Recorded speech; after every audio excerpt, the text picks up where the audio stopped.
और दोस्तों हम लेकर आ चुके हैं आप लोगों के लिए 10 मिनट में 50 ताज़ा और बड़ी खबरें बताएंगे। दोस्तों आखिरकार क्यों हमास ने इजराइल को दी चेतावनी, कहा इजराइल राख बन जाएगा।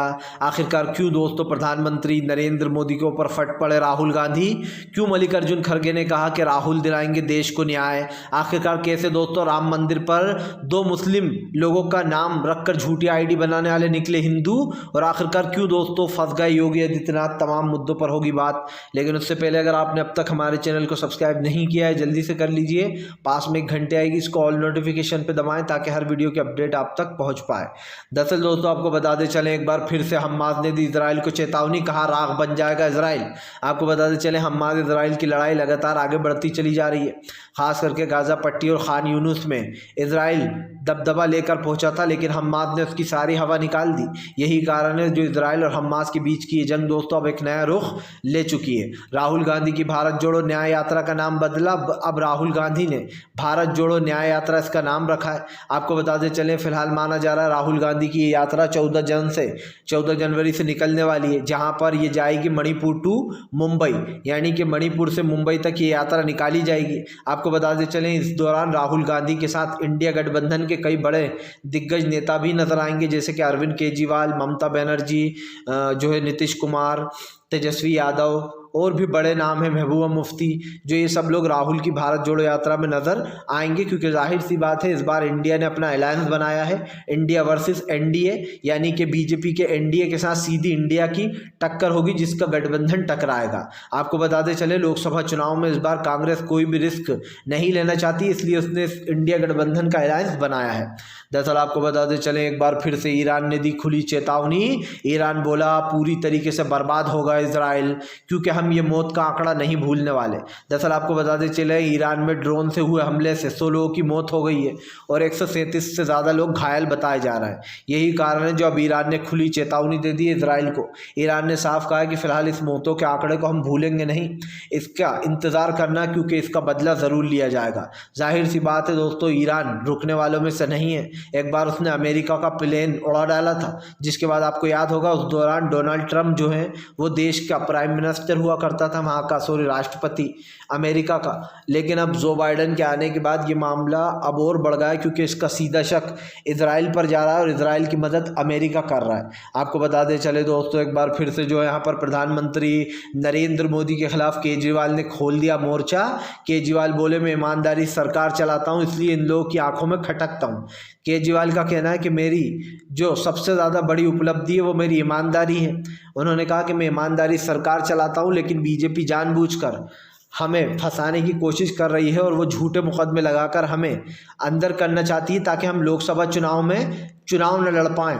जाहिर सी बात है दोस्तों लोकसभा एक बड़ा चुनाव है, जहां पर दिल्ली में केजरीवाल का दबदबा भी है, क्योंकि बीजेपी अरविंद केजरीवाल के सामने टिक नहीं पाती है। 2 बार केजरीवाल मुख्यमंत्री बन चुके हैं दिल्ली के।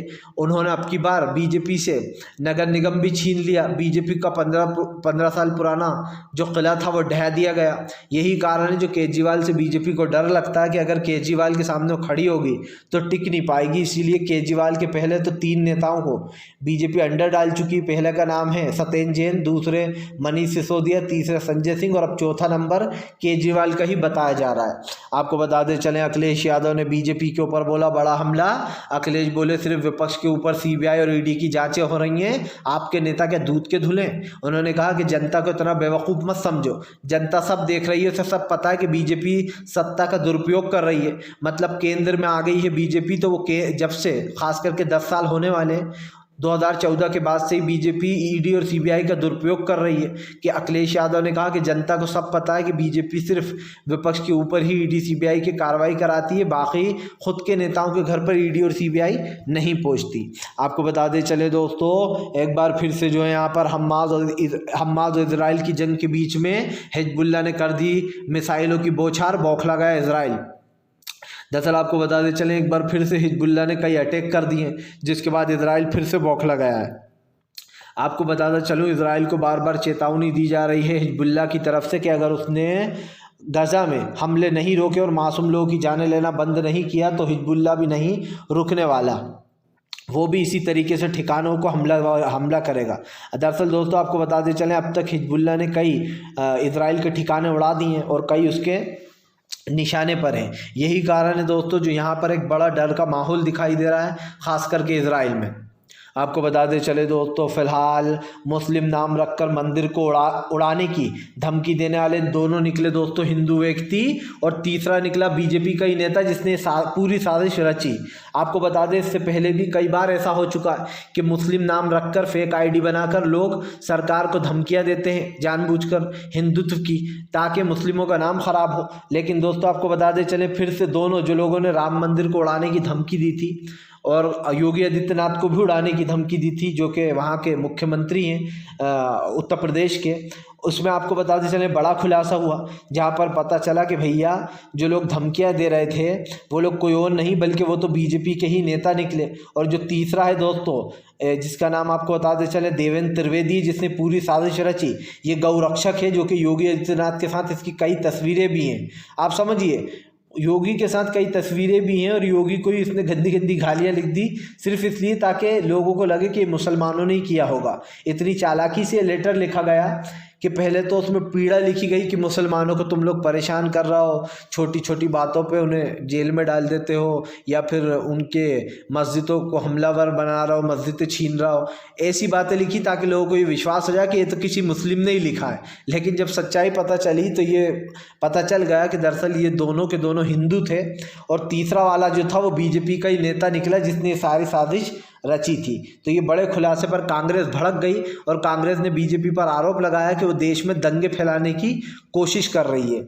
आपको बताते चले दोस्तों, एक बार फिर से जो है यहाँ पर बीजेपी के लिए बढ़ने वाली है मुश्किलें। लोकसभा चुनाव को लेकर नीतीश कुमार का प्लान हुआ ऑन। दरअसल आपको बताते चले, लोकसभा जो है 2024 के चुनाव के लिए नीतीश कुमार को संयोजक बनाया गया है। ऐसे में बताया जा रहा है कि अब नीतीश कुमार ने कई सीटों का आकलन बिठाया है। आपको बताते चले, वैसे महाराष्ट्र और कई ऐसे राज्य जहां पर सीट बंटवारा शुरू हो चुका है, लेकिन अभी कल एक खबर निकल कर आई थी जहां पर टीएमसी और कांग्रेस में कुछ थोड़ी अनबन हो गई थी सीट शेयरिंग को लेकर। क्योंकि आपको बताते चले, टीएमसी वहाँ पर पश्चिम बंगाल में कांग्रेस को कम सीटें दे रही है, जिसको लेकर अधीर रंजन चौधरी भड़ास निकाली थी। लेकिन अब नीतीश कुमार को इसकी कमान सौंपी गई है कि जहां पर भी अगर कोई थोड़ी बहुत मिस्टेक होती है तो नीतीश कुमार उसको संभाल लेंगे। आपको बताते चले दोस्तों, फिलहाल इस बार जो है यहाँ पर मक्का मदीना में मिल गया एक और ख़जाना। जी हाँ, दरअसल आपको बताते चले दोस्तों, सऊदी को फिर से एक और सफलता हाथ लगी है। बताया जा रहा है सऊदी के हाथ सोने की एक बड़ी खदान लग गई है, और ये जानकारी खुद सऊदी ने दी है। आपको बताते चले, वैसे तो सऊदी सोने की खदान माना जाता है और सबसे पाक देश भी माना जाता है, क्योंकि वहाँ पर लोग हज करने जाते हैं।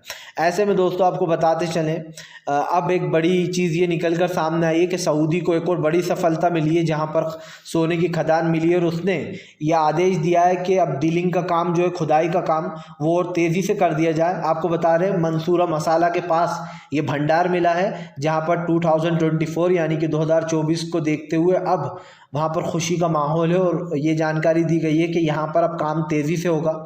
और जाहिर सी बात है, खैर वहाँ पर सोना निकलना कोई आम बात नहीं है, क्योंकि उस देश में सोने की खदानें हैं। लेकिन दोस्तों, ऐसी बड़ी खदानें मिलने से सऊदी और भी ज़्यादा अमीर देशों में सबसे ऊपर जाता जा रहा है, और सबसे अमीर देश भी बन गया है। आपको बताते चले दोस्तों, मोदी जी को रात में भी नींद आती है या नहीं? जी हाँ, विपक्ष ने साधा बीजेपी पर जोरदार निशाना। दरअसल आपको बताते चले, प्रधानमंत्री पर हमलावर होते हुए कांग्रेस के दिग्गज नेता ने सवाल पूछा है कि प्रधानमंत्री को रात को नींद आती है या वो तब भी यही सोचते रहते हैं कौन से राज्य में कहाँ किसको फंसाना है, कल किसके ऊपर कार्रवाई करना है, कल का दिन मेरा कैसा जाएगा। दरअसल दोस्तों, मैंने पहली बार कोई ऐसा इंसान देखा है जिसको सत्ता जाने का इतना डर है कि मतलब रातों को नींदें नहीं आ रही हैं। लोग वो ये सोच रहा है कि अगर सत्ता चली गई तो क्या होगा, मैं कैसे दूसरे देशों में घूमूंगा, कैसे बड़ी बड़ी गाड़ियों